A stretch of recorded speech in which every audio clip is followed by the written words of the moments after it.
Hello friends, welcome back to my YouTube channel. तो friends, आप देख रहे हैं दो दिल एक जान। तो फ्रेंड्स, आप आगे देखेंगे कि इधर सत्या डाइनिंग टेबल पे नाश्ते के लिए बैठता है और इतने में वहाँ पर रघु आ जाता है। रघु से सत्या बात करता है तो फिर वो उससे उसकी पट्टी के बारे में पूछने जा रहा होता है। इतने में माई आ जाती हैं और माई कहती हैं कि ये तुम लोगों का क्या है, तुम लोग वहाँ बस्ती में लड़ने लगे। फिर माई रघु से पूछती है, तू ठीक तो है ना? तो सत्या कहता है कि हाँ, बस थोड़े सा तीखा ज़्यादा है, मिर्ची ज़्यादा है।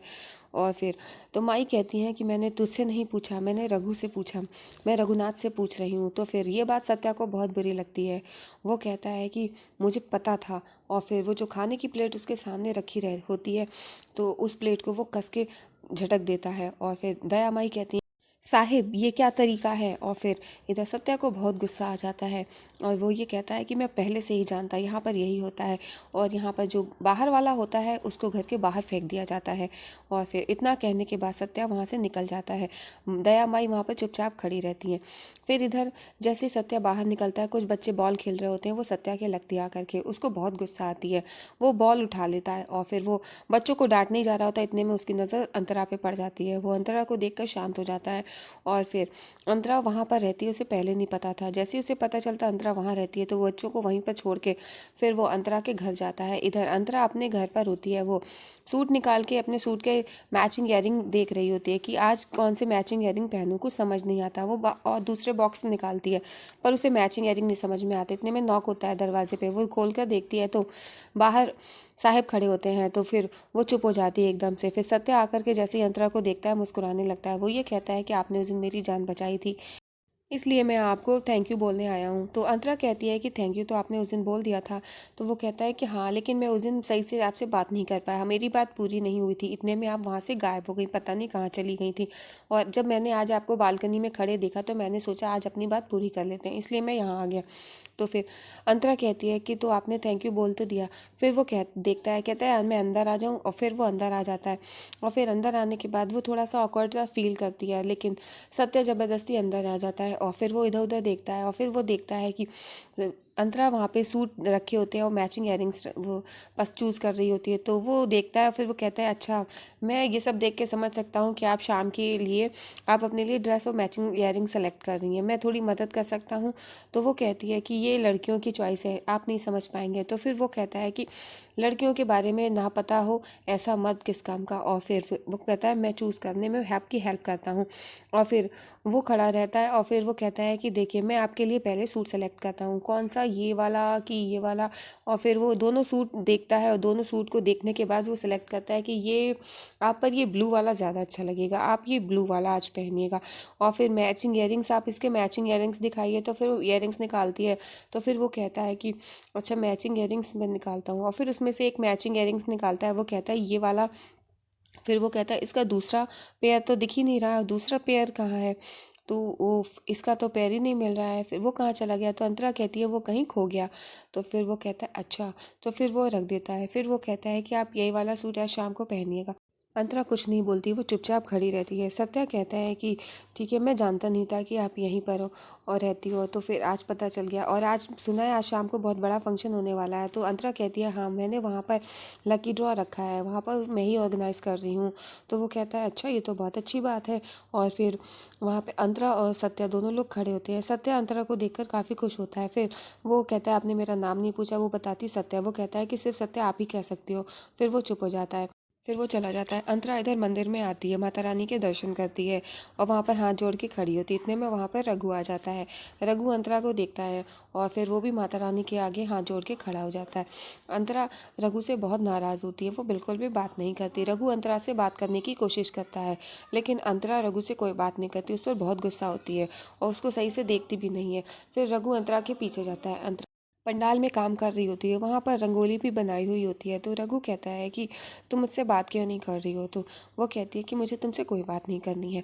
तो रघु कहता है कि ये मिस कॉल, मुझसे बात करो ना, तुम मुझसे बात नहीं करती, मुझे अच्छा नहीं लगता है। तो फिर वो गुस्सा करती है और फिर रघु कहता है कि मिस कॉल तुम ये मुझसे इस तरह से गुस्सा क्यों कर रही हो। तो वो कहती है मैं तुमसे पूछूं कि तुमने वो लड़ाई क्यों की, तो तुम मुझे ये भी नहीं बताते हो आखिर वो झगड़े की वजह क्या थी। तुम बाहर गुंडागर्दी करने लगते हो और तुमसे मैं पूछ भी नहीं सकती, ये क्या बात होती है। तो फिर रघु कहता है मिस कॉल वो मेरी बात है ना, तो उसमें मत पढ़। तो वो कहती है तो ठीक है, ये गुस्सा होना नाराज़ होना भी तो मेरी मर्जी है, तुम भी मुझसे इस बारे में कुछ भी बात मत करो। वो कहता है तो ये क्या बात हुई। लेकिन अंतरा कहती छोड़ो मुझे, मुझसे मत बात करो और मुझसे करने की कोशिश भी मत करो, मुझे तुमसे कोई बात नहीं करनी है। और फिर वो वहाँ से जाने लगती है और फिर रघु और अंतरा दोनों लोग वहाँ पर खड़े होते हैं। फिर इधर अंतरा अंदर की तरफ जाती है, वहाँ पे दिया जला रही होती है और माचिस से दिया जलाती है। इधर रघु पे वो गुस्सा कर रही होती है, माचिस की तीली वो जला के नीचे डालती है तो वो रघु पे गिरती है। वो तुरंत रघु को देखने लगती है, वो कहती है कहीं तुम्हारा हाथ तो नहीं जला। और फिर वो उसका हाथ देखने लगती है। वो फिर रघु अंतरा को देखता है और वो देखता है कि अंतरा उसकी कितनी केयर करती, कितनी फिक्र करती है। वो कहती कहीं तुम्हें लगा तो नहीं। तो फिर रघु का हाथ थोड़ा सा लगा जला होता है, लेकिन उसमें माचिस की तीली लगी होती है और ज़्यादा कुछ नहीं। तो फिर वो बहुत परेशान सी हो जाती है। तो फिर रघु कहता है कि जब तुम्हें मेरी इतनी ही फिक्र है तो मुझसे बात क्यों नहीं करती हो। तो वो कहती है कि मैं तुमसे क्यों बात करूँ, तुम मेरी बात सुनती हो। और फिर वो दोनों पंडाल के पीछे जाते हैं और फिर रघु उसको वहाँ पर ले जा करके बात करने की कोशिश करता है। वो कहती मुझे तुमसे कोई बात नहीं करनी। वो कहता है कि क्या बात है, तो मिस कॉल तुम मुझसे इतनी नाराज़ नहीं हो। फिर वो ये कहती है कि तुम्हें ही तो पसंद है मेरा नाराज़ होना और तुम मेरी इन सब बातों से ही तो प्यार करते हो। तो वो कहता है कि हाँ ये बात तो है, तुम्हारा रूठना मनाना, इसीलिए तभी तो मैं तुमसे बहुत सारा प्यार करता हूँ। इतने में फ़ोन आ जाता है, वो दोनों नज़दीक होते हैं। तो फिर वो कहती है कि माता रानी भी नहीं चाहती है हम दोनों लोग इस वक्त साथ में हों। इतने में वहाँ पर आप देखेंगे मचमच के पास सत्या आ जाता है। सत्या मचमच से कहता है कि जाओ मेरे लिए एक अच्छी सी चाय बनवाओ। और फिर वो कहता है जाके बनवाओ। तो मचमच जाता है, जो चाय बनवाता है। जो लकी ड्रॉ वाला बॉक्स रखा होता है उसमें पर्ची रखी होती हैं, सभी बस्ती वालों ने अपनी पर्ची लिख के दी होती हैं। तो सत्या उन सारी पर्चियों को एक निकाल करके एक पॉलीथीन में भर देता है और जो उसके पास पर्ची बनी हुई होती है वो सारी पर्चियाँ जो अंतरा नाम से लिखी हुई होती हैं, जो वो खुद लिख के लाता है, वो उसमें डाल देता है। और इधर मचमच उसके लिए चाय बनवा रहा होता है। इधर सत्या सारी पर्चियों को बदल देता है। वो कहता है कि जिसको सत्या पसंद करता है वो हर चीज़ में जीतता है, वो कभी हार नहीं सकता। फिर वो सारी पर्ची बदल देता है। इधर पंडाल में सारी तैयारियां हो रही होती हैं, सब तैयारियां कर देते हैं रघु और अंतरा दोनों लोग। इधर अंतरा और रघु दोनों लोग पंडाल में अपने एक दूसरे से बात करने की कोशिश करते हैं। इतने में वहाँ पर फिर मचमच आ जाता है। मचमच कहता है कि लकी ड्रॉ की सारी तैयारियां हो गई हैं, हमने सारी पर्चियां उसमें डाल दी हैं जो कि मिस कॉल ने वो बॉक्स तैयार करके दिया था। अब वो सब तैयारियां कर दी गई हैं। और फिर अंतरा और मचमच और रघु वहाँ पे सब तैयारियां कंप्लीट कर देते हैं। फिर इधर मचमच से और अंतरा से वो कहता है कि तुम लोग भी अपने नाम की पर्ची डाल दो। इधर शाम को पंडाल में सभी लोग आ जाते हैं और इधर माई वहाँ पे अनाउंस करती है कि जिसके नाम की भी यहाँ पर पर्ची निकलेगी उसको एक गोल्ड कॉइन दिया जाएगा। इधर रसिका कहती है कि हे माता रानी, मुझको ये गोल्ड कॉइन मिल जाए, मेरे नाम की पर्ची निकल आए ना, मैं झुमके खरीदूंगी। और फिर इधर दया माई ये देख कर के वहाँ पर कहती है कि हर साल ये पर्ची निकाली जाती है, लेकिन इस बार मेरा बेटा सत्या 5 साल के बाद आया है तो इस बार ये पर्ची साहेब निकालेंगे। और फिर साहेब को स्टेज पर बुलाया जाता है। स्टेज पर साहेब पहुँचने के बाद कहते हैं हर साल की तरह इस बार भी लकी ड्रॉ होगा और इस बार जीतने वाले को एक नहीं 5 गोल्ड कॉइन मिलेंगी। सभी लोग ये सुन करके हैरान हो जाते हैं और रसिका कहती है अरे वाह माता रानी, झुमके का प्लान कैंसिल, अब मुझे एक सोने का हाथ चाहिए, मुझे सोने का हाथ लेना है। और फिर इधर सत्या अंतरा की तरफ